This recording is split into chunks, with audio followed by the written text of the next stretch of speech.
Hello everyone, welcome to Break Time Classes. इस video में हम आर्ट एंड कल्चर का पार्ट 8 कवर कर रहे हैं। इससे पहले के जितने भी पार्ट हैं उसको डिस्क्रिप्शन में लिंक दे दिया गया है, वहीं से जाके देख लीजिएगा। और स्टार्टिंग के जो पार्ट्स हैं 3-4 पार्ट्स, वो ज़्यादा इंपॉर्टेंट है, उसको अच्छे से देखिएगा क्योंकि वहाँ से मेंस में भी क्वेश्चन आता है और प्री में भी क्वेश्चन आता है, आरओ में भी और यूपीपीसीएस में भी।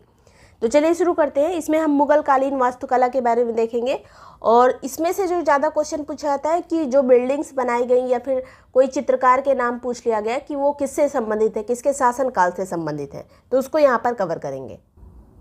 तो चलिए शुरू करते हैं। सबसे पहले मुगल कालीन वास्तुकला की विशेषता क्या क्या थी।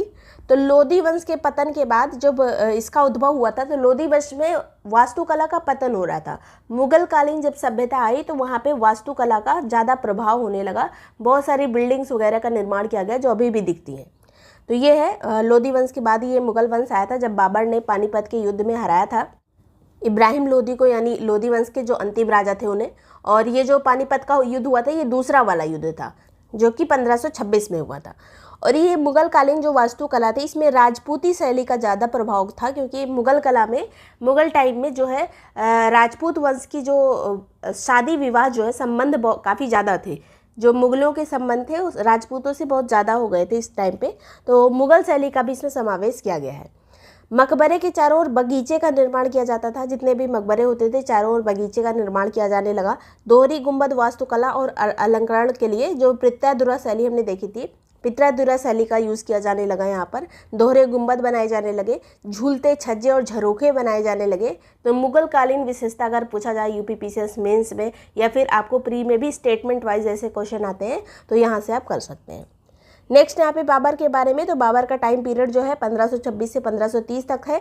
और जितना ये 4 साल का टाइम है इसमें सब में बाबर ने युद्ध ही किया था। 4 युद्ध टोटल किए थे। पहला वाला जो पानीपत का, दूसरा युद्ध किया था इब्राहिम लोधी से, फिर दूसरा वाला 1527 में किया था खानवा का युद्ध राणा सांगा से, ये हम मेडिवल हिस्ट्री में पढ़ेंगे। फिर तीसरा जो युद्ध किया था वो मेदिनी राय से किया था, चंदेरी का युद्ध जो था 1528 में चंदेरी का युद्ध हुआ था। उसके बाद फिर 1529 में घाघरा का युद्ध हुआ था जिसमें जल और स्थल दोनों पर युद्ध किया गया था और उसमें अफगानों को हराया था। तो 4 युद्ध किए थे बाबर ने। उसके बाद 1530 में मृत्यु हो गई थी। तो उस टाइम पे इन्होंने ज़्यादा जो है वास्तुकला के लिए या फिर किसी भी कला के लिए ज़्यादा काम ये नहीं कर पाए थे। फिर भी उद्यानों के शौकीन थे। उद्यानों की शैली जो चारबाग शैली है इसको इन्होंने काफ़ी ज़्यादा फेमस किया था। और पानीपत में इन्होंने काबुली मस्जिद का निर्माण कराया था। काबुली बाग की मस्जिद का निर्माण बाबर ने करवाया था पानीपत में। जामा मस्जिद का निर्माण इन्होंने करवाया था संभल में। संभल में जामा मस्जिद किसने बनवाई थी? बाबर ने बनवाई थी। इसके अलावा गज-ए-बाबरी, एक सड़क को मापने का पैमाना इन्होंने बनाया था। एक पद्य शैली इन्होंने दी थी जिसका नाम था मुबैयान शैली। तो मुबैयान शैली के जन्मदाता जो हैं बाबर कहे जाते हैं। ये सभी जो नोट्स वगैरह हैं उसको ज्वाइन करने के लिए भी आरओ का ग्रुप अभी चल रहा है, तो उसमें ये सभी नोट्स आपको आरओ के सिलेबस के अकॉर्डिंग जितने सब्जेक्ट वाइज नोट्स हैं, हिस्ट्री के मेडिवल, मॉडर्न, एंशिएंट हिस्ट्री या फिर ज्योग्राफी के इंडियन, वर्ल्ड ज्योग्राफी या फिर जितने भी नोट्स वगैरह हैं वो सब आपको एक ही जगह पर एक ही ग्रुप में मिल जाएंगे। ये जो नंबर दिया है इस पर व्हाट्सएप करके ग्रुप की डिटेल्स ले सकते हैं, उसको प्रॉपरली पढ़कर ग्रुप को ज्वाइन कर सकते हैं। करंट अफेयर के साथ सभी चीज़ें, इसके अलावा टेस्ट वगैरह भी सब आपको इसी में मिलेगा। नेक्स्ट यहाँ पे बात करते हैं, पीटी का एक अलग ग्रुप चल रहा है, उसको भी ज्वाइन करना चाहें तो कर सकते हैं इसी नंबर पे व्हाट्सएप करके। हुमायूं की बात करें तो हुमायूं जो है 1530 से 1540 तक था पहले। उसके बाद बीच में शेरशाह सूरी आ गया था जो लास्ट में 2 युद्ध हुए थे। 1539 में चौसा का युद्ध हुआ था और 1540 में कन्नौज का युद्ध हुआ था। उसको बिलग्राम का युद्ध भी कहा जाता है, कन्नौज के युद्ध को। तो उसके बाद हुमायूं जो है ये भागने पर मजबूर हो गया था, तो ये बाहर रहा था और उस टाइम पर शेरशाह सूरी का शासन चला था। फिर से 1555-56 में वापस से आ गया था हुमायूं, जब सरहिंद के युद्ध में 1555 में सरहिंद का युद्ध हुआ। उसी में हुमायूं को जो है शासन फिर से मिला, लेकिन 1 ही साल तक शासन कर पाया। फिर उसके बाद दीन बना की सीढ़ियों से गिरकर उसकी मृत्यु हो गई थी पुस्तकालय की।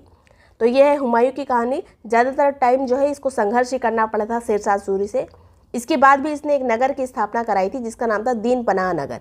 वहीं पर एक पुस्तकालय था जिसकी सीढ़ियों से गिरकर इसकी मृत्यु हुई थी। इसके अलावा ये फारसी शैली की प्रमुख विशेषता इसके टाइम पे थी, हुमायूं के टाइम पे। इसके अलावा चित्रकला का प्रारंभ हुमायूं के समय में ही हुआ था।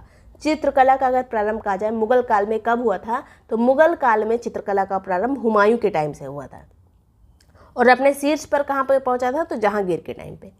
नेक्स्ट बात करेंगे शेरशाह सूरी की। 1540 से 45 तक इसने शासन किया और इसने एक मस्जिद बनवाई थी दिल्ली में, पुराने किले में मस्जिद है ये, किला ए कोहना। तो किला ए कोना का निर्माण ये कई बार पीसीएस के एग्जाम में, आरओ के एग्जाम में पूछा जा चुका है, किसने करवाया था, तो शेर शाह सूरी ने कराया था। इसके अलावा पाकिस्तान में रोहतास का किला इसने बनवाया था। सड़क ए आजम जो grand trunk road, GT road अब कही जाती है, इसका निर्माण भी जो है शेर शाह सूरी ने करवाया था। बाद में जब ऑकलैंड का टाइम आया था ब्रिटिश काल में, तब इसका नाम ग्रैंड ट्रंक रोड हुआ था। सूरी का मकबरा, शेर शाह सूरी का मकबरा कहाँ स्थित है, तो ये सासाराम में स्थित है, लाल बलुआ पत्थर से बना है, बिहार में स्थित है।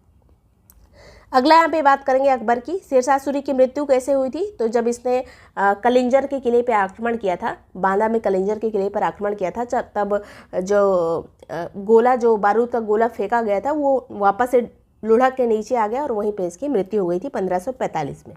बाद में फिर से हुमायूं का नंबर आता है, हुमायूं फिर से आएगा, उसके बाद एक ही साल तक शासन कर पाता है, फिर 1556 में उसकी मृत्यु हो जाती है। उसके बाद अकबर आता है 1556 से 1605 तक, 1556 से 1605। अकबर के द्वारा जो है गोविंद देव मंदिर का निर्माण कराया गया था, जो काफ़ी फेमस ये मतलब इसका काम है, वृंदावन में करवाया गया था गोविंद देव मंदिर का निर्माण। आगरा का किला इसने बनवाया था, आगरा में, जिसमें कौन कौन सी चीज़ स्थित है, ये पूछा जाता है कि आगरा में क्या क्या चीज़ है और इसके अलावा फतेहपुर सीकरी में क्या क्या चीज़ है, इसमें कन्फ्यूज़न नहीं होना चाहिए। तो आगरा के किले में मोती मस्जिद है, दीवाने आम है, दीवाने खास है, जहांगीरी महल है। आगरा के किले में जहांगीरी महल ज़्यादा फेमस है और मोती मस्जिद, ये दोनों जरूर याद रखना है। दीवाने आम, दीवाने खास ये तो लगभग सभी महलों में हुआ करते थे। फिर फतेहपुर सीकरी की बात करें तो इसका निर्माण कराया गया था 1571 में। 1571 में फतेहपुर सीकरी की नींव रखी गई थी, ये एक नगर जैसा बसाया गया था।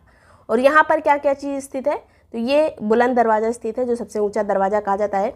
1576 में इसका निर्माण पूर्ण हुआ था। गुजरात विजय के उपलक्ष्य में इसको अकबर ने बनवाया था। बुलंद दरवाजे का निर्माण किस उपलक्ष्य में हुआ था, तो गुजरात विजय के उपलक्ष्य में। इसके अलावा पंचमहल का निर्माण कराया इसने, जिसमें खंभों पर ये निर्मित है, खंभों पर बना हुआ है, जिसमें प्रॉपर हवा वगैरह आती है। तो ये फारसी वदगीर की अवधारणा से प्रेरित है, फारसी वदगीर शैली में ये बना हुआ है पंचमहल, फतेहपुर सीकरी में है। इसके अलावा इबादत खाने का निर्माण कराया, इसका निर्माण जो है हुआ था 1575-76 में इसका निर्माण हुआ था इबादत खाने का, जहाँ पे सभी धर्मगुरु जो है, अलग अलग धर्मों के लोग आपस में बैठ के बहस करते थे। अकबर जो है उनमें से कुछ अच्छी चीज़ें निकालता था। नेक्स्ट बात करेंगे हिरन मीनार, यहाँ पर स्थित है, जो कि अकबर के चहेते हाथी की स्मृति में ये बनाया गया था। उस हाथी का नाम था हिरण, तो हिरण मीनार यहीं पर स्थित है अकबर जो फतेहपुर सीकरी में। जोधाबाई का महल है फतेहपुर सीकरी में। इसके अलावा सलीम चिश्ती की दरगाह है, जिनकी दरगाह पर ही प्रार्थना करके जो सलीम था, जो बाद में जहांगीर बना, उसका जन्म हुआ था। तो इन्हीं के प्रभाव से इनका जन्म हुआ था, इसीलिए जहांगीर का नाम सलीम रखा गया था। नेक्स्ट बात करेंगे जहांगीर का टाइम, तो 1605 से 1627 तक जहांगीर का टाइम था।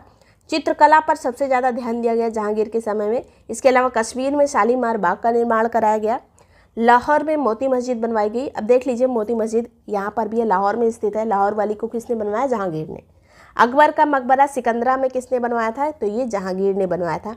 और ये जो डिज़ाइन है इस सिकंदरा की मकबरा की, अकबर ने खुद तैयार की थी, लेकिन बाद में इसको जहांगीर ने बनवाया था। एतमादुद्दौला का मकबरा जो है ये नूरजहाँ के द्वारा बनाया गया था, जो यहाँ पर पित्रादुरा शैली का यूज़ किया गया है। तो इनके पिता का नाम था एतमादुद्दौला। नूरजहाँ जो है जहांगीर की जो पत्नी थी, उन्होंने इसका निर्माण कराया था। जहांगीर के समय के कुछ प्रमुख चित्रकार हैं जिनसे क्वेश्चन पूछे जाते हैं, तो आगा रिज़ा हैं, जो चित्रशाला के प्रमुख थे ये। इसके अलावा अबुल हसन, जिनको उपाधि दी गई थी नादिर-उज-जमा की। मोहम्मद मुराद हैं, उस्ताद मंसूर हैं, जो कोई इनको कहा गया था नादिर उल असर। नादिर उल असर किसका नाम था, तो उस्ताद मंसूर का। फिर मनोहर एक लोग थे, विशन दास थे, फारूक बेग और दौलत। ये इतने प्रमुख चित्रकार हैं। पूछा जाता है कि निम्न में से कौन से जहांगीर के समय से संबंधित नहीं है, तो बस इतने ही है जो जहांगीर के टाइम पे चित्रकार थे, इन्हीं में से क्वेश्चन आता है। नेक्स्ट बात करेंगे शाहजहाँ की, तो 1527 से 1657 तक इनका टाइम पीरियड था। ताजमहल का जो एक फेमस इनका निर्माण है, ताजमहल का निर्माण कराया। दिल्ली में लाल किले का निर्माण कराया। जामा मस्जिद बनवाई दिल्ली में, तो दिल्ली की जामा मस्जिद किसने बनवाई है, शाहजहाँ ने। लाल किले का निर्माण शाहजहाँ ने किया है। आगरा के लाल किले का निर्माण किसने किया है, तो वो अकबर ने किया है। जहानाबाद इन्होंने नगर की स्थापना कराई, शहर की स्थापना कराई थी शाहजहाँ ने। इसके अलावा मयूर सिंहासन का निर्माण, जिस पे लगभग सभी शासक बैठे थे, बाद में इसको नादिर शाह जो लेकर चला गया था, तो ये मयूर सिंहासन का निर्माण किसने कराया था, तो ये शाहजहाँ ने करवाया था। फिर लास्ट में औरंगजेब आया। औरंगजेब में का टाइम पीरियड कब से कब तक है, तो 1658 से 1707 तक है। और इसके पहले कई सारे युद्ध हुए थे जो मेडिवल हिस्ट्री में दिया है। तो ये आर्ट एंड कल्चर है, तो केवल जितनी चीज़ें बनी थी उतनी ही हम देख रहे हैं यहाँ पर। बीबी का मकबरा इन्होंने बनवाया था औरंगाबाद में, जो कि ताजमहल की बेकार कॉपी कही जाती है, फूहड़ कॉपी कही जाती है, तो कि ताजमहल की तर्ज पे ही इसको बनवाया गया है, लेकिन ये उतना अच्छा बना नहीं है। तो ये औरंगजेब ने एक प्रमुख यही निर्माण करवाया था। तो ये इतनी चीज़ें इंपॉर्टेंट थी। वीडियो पसंद आया, यूज़फुल लगा तो लाइक और सब्सक्राइब कर लीजिएगा। इसके अलावा RO PET कोई भी ग्रुप ज्वाइन करने के लिए जो नंबर दिया है इस पर व्हाट्सएप करके ग्रुप की डिटेल्स लेकर उसको प्रॉपरली पढ़कर ज्वाइन कर सकते हैं। Thank you so much for watching Break Time classes.